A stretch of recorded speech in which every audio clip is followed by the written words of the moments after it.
जय माता की दोस्तों, आज मैं सुनाऊंगी नवरात्रि की प्रथम देवी मां शैलपुत्री की कथा। वे पर्वतराज हिमालय की पुत्री हैं, इसलिए उन्हें शैलपुत्री कहा जाता है। अपने पूर्व जन्म में वे सती थीं, जिन्होंने यज्ञ में आत्मदाह किया और पुनः जन्म लेकर पार्वती बनी।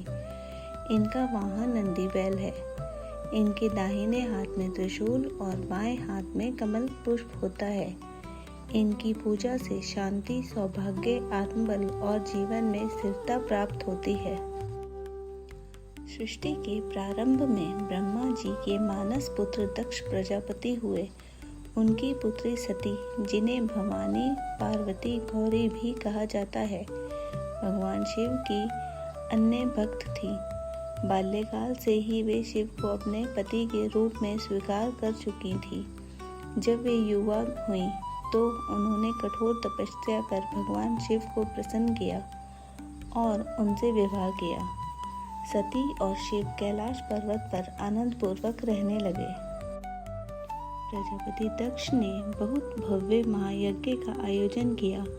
उन्होंने सभी देवताओं और ऋषियों को बुलाया, लेकिन अपने दामाद भगवान शिव को आमंत्रण नहीं किया, क्योंकि वे शिवजी के तपस्वी रूप और भस्म भूषण स्वरूप से असंतुष्ट रहते थे।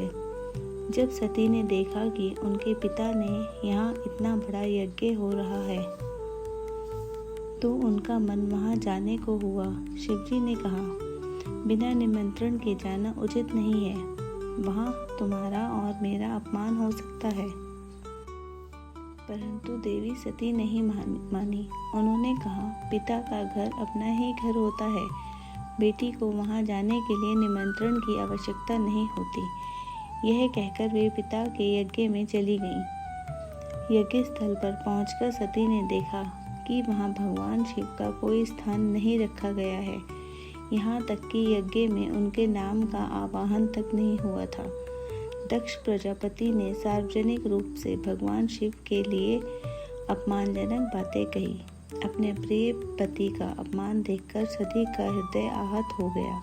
उन्होंने क्रोध और दुख में आकर कहा, जिस पिता ने मेरे पति का अपमान किया, उस पिता के शरीर से उत्पन्न इस देह को धारण करना मेरे लिए लज्जाजनक है। यह कहकर उन्होंने यज्ञ अग्नि में आत्मदाह कर लिया। सती की मृत्यु का समाचार पाकर भगवान शिव क्रोधित हो उठे।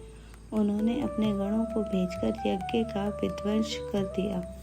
शिवजी ने वीरभद्र और भद्रकाली को उत्पन्न किया, जिन्होंने यज्ञ स्थल को तहस नहस कर दिया। दक्ष प्रजापति का सिर भी काट दिया। बाद में देवताओं की प्रार्थना पर शिवजी ने उन्हें जीवित किया और बकरे का सिर लगाकर उनका जीवन बचाया। सती ने अगले जन्म में हिमालय पर्वत के घर जन्म लिया। इस कारण उनका नाम शैलपुत्री अर्थात पर्वतराज हिमालय की पुत्री।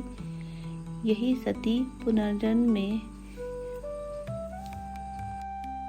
कठोर तपस्या कर पुनः भगवान शिव से विवाह करती हैं और आगे चलकर वे ही पार्वती, उमा, दुर्गा के रूप में पूजित होती हैं। आज के लिए इतना ही दोस्तों। तब तक के लिए मेरे चैनल को लाइक, सब्सक्राइब एंड शेयर करें।